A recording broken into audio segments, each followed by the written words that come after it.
চট্টগ্রাম বিশ্ববিদ্যালয় এলাকায় শিক্ষার্থী ও স্থানীয়দের মধ্যে সংঘর্ষের ঘটনা ঘটেছে। এ নিয়ে আরো জানাতে সরাসরি যুক্ত হচ্ছেন সহকর্মী একেএম নাজিম। নাজিম, সংঘর্ষের ঘটনায় আহতের সংখ্যা এবং সর্বশেষ পরিস্থিতি আমাদের জানাবেন। গতকাল রাত 11টার দিকে মূলত বিশ্ববিদ্যালয়ের একজন নারী শিক্ষার্থী বাসায় প্রবেশ কেন্দ্র করে যে বাসার দারোয়ানের সাথে যে কথা কাটাকাটির এক পর্যায়ে যে হাতাহাতি হয়, সে হাতাহাতির পর থেকে পুরো বিশ্ববিদ্যালয় এলাকায় কিন্তু গতকাল মধ্যরাতে স্থানীয়দের সাথে যে সংঘর্ষ, সেই সংঘর্ষের রূপ নিয়েছিল।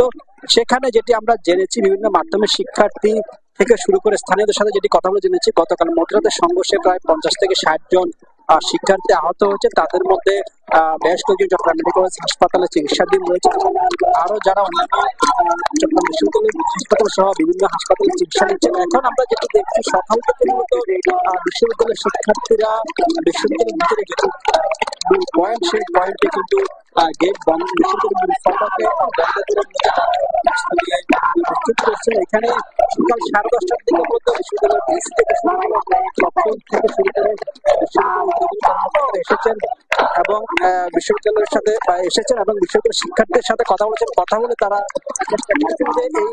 এই সংকট নিরসনের এবং শিক্ষার্থীরা যেটি বলছেন, বারবার এটি নতুন নয়, বারবারই কিন্তু স্থানীয় যারা সন্ত্রাসী রয়েছে তারা কিন্তু শিক্ষার্থীদের উপর যে হামলা করছে, সে হামলার কোনো ধরনের বিচার না হওয়ার কারণে মূলত স্থানীয় সন্ত্রাসীরা, যেটা শিক্ষার্থীরা বলছেন, স্থানীয় সন্ত্রাসীরা কিন্তু শিক্ষার্থীরা হামলা করছে।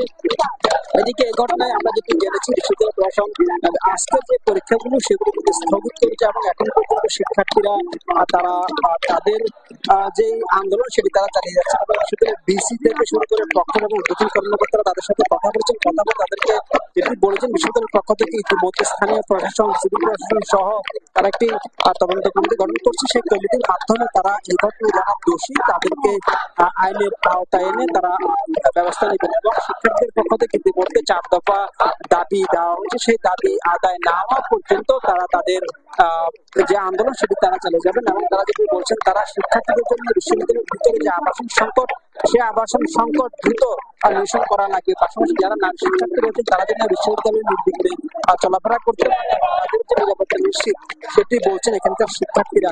এবং আমরা সকাল থেকে দেখেছি বিশ্ববিদ্যালয়ের ভিতরে, বিশ্ববিদ্যালয়ের এলাকাগুলিতে শৃঙ্খলা বাহিনী থেকে শুরু করে সেনাবাহিনী টহল রয়েছে এবং এখানে একটু আগে বিশ্ববিদ্যালয়ের প্রশাসন যেটি বলছেন, এখানে পুলিশের গাফিলতির কথা বলছেন, কারণ এই ঘটনার পরপর তারা পুলিশের সাহায্য চেয়েছিলেন কিন্তু পুলিশ তৎক্ষণাৎ তাদের ডাকে সাড়া দেননি।